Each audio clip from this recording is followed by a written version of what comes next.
We speak student. Leadership at home, a la Shmup.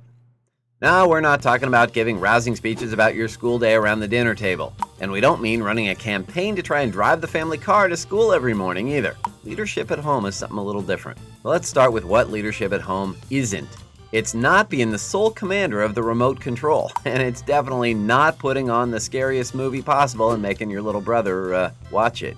It's not leading your little sister into the laundry room to make her do your share of the chores either, nor is it leading her into your room afterwards to make her fold all of your clothing. And it's definitely not leading the way for the biggest food fight your dining room has ever seen, though that looks pretty fun. Well, leadership at home definitely doesn't mean any of these. Why? Well, ignoring the fact that those examples look less like leadership and more like totalitarian dictatorship, let's focus on how these leadership tactics are making everyone else in the family feel.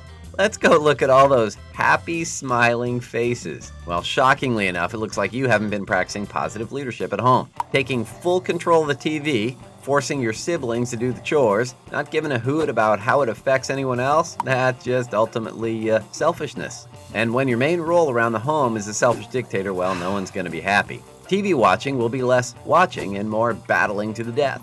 Your chores will be less you taking responsibility and more battling to the death. And that big food fight will be, well, actually, that one would be more or less the same.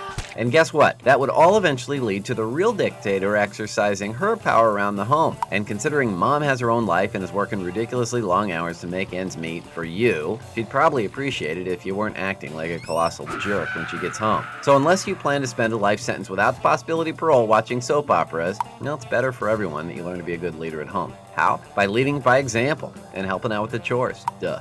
Or leading the family in finding a show everyone wants to watch. Or simply leading everyone in a positive, polite, and entirely unmessy dining experience. Yeah, we know, less fun, but just go with it. By being a positive role model, life becomes a little easier and you ensure that those shackles stay off for the foreseeable future. And we don't know about you, but a life with less soap operas and more freedom is definitely one worth leading for.